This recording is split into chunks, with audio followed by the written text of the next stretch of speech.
Vous avez toujours quelque chose qui traîne dans votre tête? Bonjour, c'est Bertrand, votre coach web, bienvenue dans ce nouvel épisode du podcast, épisode 491. J'espère que vous avez la forme de l'énergie, la patate, l'envie de faire de nouveaux projets, d'avoir des nouvelles choses qui vont se faire, comme ça, dans les jours qui viennent et dans les mois qui viennent. Mais peut-être, vous avez ce constat que vous avez plein de petits trucs qui vous traînent dans la tête, des choses à faire qui restent comme ça, scotchées dans votre tête et qui vous empêchent peut-être de faire d'autres choses. Et c'est tout à fait normal, c'est le fonctionnement de notre cerveau. Dans les années 20, une psychologue d'origine soviétique a analysé ce phénomène-là. En fait, elle était très étonnée. Elle remarquait une chose vraiment étrange dans un restaurant très fréquenté de Vienne. Un serveur se souvenait avec précision des commandes non réglées, mais oubliait instantanément celles qui étaient réglées et donc terminées. Cette scientifique, Bluma Zagernik, voulut vérifier ensuite cette observation par diverses expériences. Elle publia les résultats de recherche en 1927. En fait, ce qu'elle fait, c'est qu'elle demandait à des enfants d'accomplir des petits travaux, genre puzzle, enfiler des perles, etc.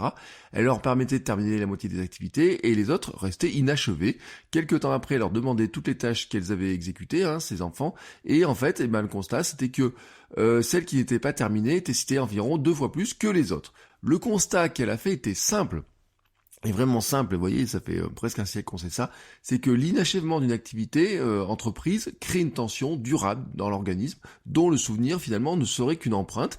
Notre cerveau garde en mémoire ce qui n'est pas terminé. De fait, nous gardons en tête les détails d'une tâche jusqu'à ce qu'elle soit menée à bien. En fait, c'est comme si notre ordinateur gardait un fichier ouvert, j'ai envie de dire, vous avez un fichier ouvert de choses qui n'est pas terminées, vous gardez le fichier ouvert comme ça dans votre cerveau. Et le constat, c'est que lorsque l'on donne au sujet, à ces enfants, la possibilité d'achever leur travail, il se produit chez eux une sorte de détente, voilà, et ensuite il n'y a plus de différence de mémorisation avec les tâches qui avaient été accomplies avant. Donc c'est vraiment le fonctionnement du cerveau qui est ainsi, nous fonctionnons comme ça, ce que nous n'avons pas fini de faire, nous le gardons en tête. Alors, il y a 2 approches de cette observation qui peut être faite. Quand on regarde un petit peu ce qui se raconte sur l'effet Zagernik et autres, il y en a toujours qui mettent soit le positif, soit le négatif. En fait, c'est toujours, pratiquement comme toutes les choses en fait, il peut être vu comme un élément de motivation positif ou un élément de stress qui est négatif. Le positif, en fait, c'est que vous pouvez utiliser l'effet Zagernik pour vous aider à finir des tâches. Et là, on est dans à qui est la motivation, à qui est votre capacité à faire des choses.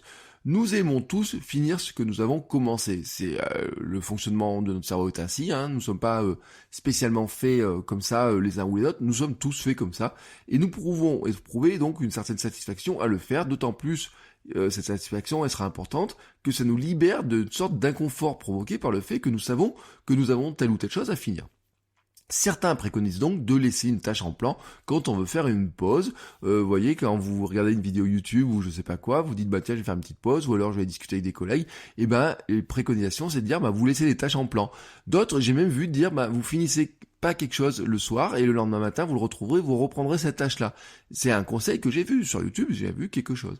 Et en fait, ça nous faciliterait la remise en action puisque notre cerveau est pressé de terminer et trouvera ainsi un certain réconfort à finir quelque chose qui n'est pas fini, soit quelques jours, quelques minutes avant, soit la veille. Mais il y a un effet négatif à réfléchir comme ça, c'est que ça crée un vrai stress. Car cet inconfort crée un vrai stress, déjà au niveau de la concentration, car si vous avez quelque chose à faire d'autres, j'en en ai parlé hier, il peut y avoir d'autres tâches qui peuvent intervenir, l'impulsivité, etc. peut vous amener à faire d'autres tâches, ou vous oblige à faire d'autres tâches, cette tâche inachevée va continuer à happer votre attention tant qu'elle ne sera pas terminée. Autrement dit, vous allez essayer de faire quelque chose, et pendant ce temps-là, vous allez essayer de vous rappeler qu'il faut que vous finissiez autre chose. Enfin, votre cerveau va vous rappeler que vous devez aussi finir autre chose. Ça, c'est un vrai stress, et c'est quelque chose qui ne vous permet pas de vous concentrer vraiment efficacement dessus. De plus, ça peut être quelque chose que vous avez ressenti, et peut-être vous le ressentez vous quand vous travaillez, c'est que vous ramenez, souvent vous avez l'impression de ramener du boulot à la maison, parce que des choses que vous n'avez pas terminées au travail continuent de trotter dans votre tête, parfois toute la soirée et même la nuit. En fait, si vous n'avez pas le temps de finir des choses avant de rentrer chez vous, cette tâche, elle va rester ouverte dans votre cerveau, comme ça, jusqu'à ce que vous ayez réussi à la finir, c'est-à-dire le lendemain ou même le lundi matin, si c'est quelque chose que vous avez commencé le vendredi. Et cela crée un vrai stress qui vous empêche tout simplement de décrocher du boulot. Alors maintenant qu'on sait ça, qu'est-ce qu'on fait ? Il y a plusieurs petites parades et tactiques autour de ça. Déjà, avoir conscience de cet effet va vous aider à prendre le bon de cet effet et vous vous méfiez du mauvais côté. Voilà, vous savez qu'il y a un bon côté et un mauvais côté. Maintenant, vous le savez. Le bon, c'est que c'est un moyen pour hacker votre motivation dans la journée. Si vous n'avez pas fini quelque chose avant de faire une pause, vous serez pressé de reprendre et finir. Le mauvais, c'est que vous devez finir les choses avant de partir ou d'arrêter de travailler sous peine de ne pas décrocher et de ne pas vous reposer. Voilà, vous avez donc ce côté-là. On va dire, si vous avez une pause et que vous voulez reprendre vite après la pause, mais que vous avez besoin d'une pause, et vous laissez un petit truc en plan et vous le reprenez après votre pause. Vous serez pressé de finir, mais débrouillez-vous pour finir toutes vos tâches avant de partir le soir. Vous allez me dire, oui, mais je peux pas, j'ai des gros trucs à faire, etc. Et c'est là, en fait, où il y a la vraie parade, ou une autre parade, une solution pour vraiment arriver à profiter des effets bénéfiques et éviter les effets négatifs. C'est que le premier moyen, c'est déjà de découper les grosses tâches en petites tâches. En fait, c'est de faire du découpage, tout simplement pour être sûr de pouvoir finir les petites actions les unes derrière les autres. Et donc, en fait, le soir, vous finissez sur une action et ça vous évite qu'elle traîne dans votre tête. Comme nous l'avons vu hier dans l'équation de la motivation, avoir des délais assez courts et de grandes chances de terminer vous garantit en plus un niveau de motivation élevé. Plutôt que d'avoir une grosse tâche, vous découpez votre grosse tâche en petites tâches. C'est un découpage très classique. Vous voyez que ça a un effet qui est bon pour la motivation, mais qui est en plus bon, vous comprenez, pour ces problèmes de stress, de choses qui vous restent dans la tête, parce que vous savez que ça vous permet de lutter contre l'effet Zeigarnik et le côté négatif de l'effet Zeigarnik. Le moyen aussi pour lutter contre l'effet Zeigarnik et son côté négatif, c'est de faire des listes. Et oui, c'est de faire des listes. C'est-à-dire qu'en fait, faire des listes de choses va vous permettre de décharger votre mémoire de ces choses que vous ne voulez pas oublier de faire. Parce que souvent, en fait, c'est quoi cette empreinte? C'est de se dire que, ah oui, alors j'ai fait ça, mais je dois faire ça, je dois pas oublier de finir telle chose, etc. Donc, si vous faites une liste, une simple liste, vous pouvez le faire sur une feuille de papier, un post-it ou je ne sais pas quoi. Dimanche soir, par exemple, je vais vous donner une petite anecdote. J'avais des idées d'épisodes qui me restaient en tête et j'avais pas envie de les noter, ou enfin, je me suis dit, je les noterai demain. J'ai pris un post-it et je l'ai collé sur l'écran de mon ordinateur.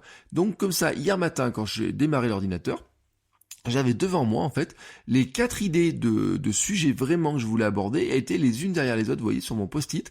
Elles étaient marquées comme ça, et mon cerveau, en fait, s'était déchargé, tout simplement. Il n'avait plus besoin d'y penser, j'avais plus besoin de dire, il faut pas que j'oublie ça ou telle chose. Je l'avais pas noté, sur un ordinateur ou quoi que ce soit, parce que je voulais pas rallumer, je voulais pas démarrer mon smartphone, etc. J'ai dit, non, là, je suis dans la période sans écran. J'ai pris un post-it, je l'ai collé sur mon ordinateur. C'est une liste, toute bête, mais c'est une liste. En fait, ça vous permet de fermer les fichiers que vous gardez comme ça. C'est comme si sur votre ordinateur, les fichiers, vous les laissez ouverts, et vous les fermez, mais vous en laissez la liste comme ça, vous laissez comme des raccourcis, vous voyez, devant vous. La liste, en fait, c'est des raccourcis vers des fichiers, sauf que les fichiers, vous les laissez ouverts sur dans l'ordinateur de votre cerveau, vous les fermez. Voilà, c'est un moyen qui est très simple de le faire. Ça vous évite de vous les rappeler, pour ne pas les oublier. Et en fait, c'est même peut-être le moyen le plus sûr pour les retrouver, parce que maintenant qu'ils sont écrits quelque part, qu'ils sont noir sur blanc, j'ai envie de dire, vous savez que votre cerveau n'aura pas besoin de les retenir, donc vous n'allez pas les oublier. Donc vous avez compris la logique de tout ça, c'est que maintenant vous voyez un petit peu l'effet Zeigarnik, le côté positif pour la motivation et le côté négatif que ça peut engendrer aussi par ailleurs. Donc vous découpez vos tâches, vous faites des listes, etc. Et dans votre petite liste, qu'est-ce que vous faites? Vous ajoutez une petite action à faire, c'est ajouter un commentaire et une note 5 étoiles au podcast Votre Coach Web sur Apple Podcast. Et moi, je mettrai dans ma liste de vous remercier chaleureusement avec un grand sourire. Voilà, sur ce, je vous souhaite une très très très très belle journée. Soignez votre énergie. On se retrouve demain. Ciao ciao les créateurs.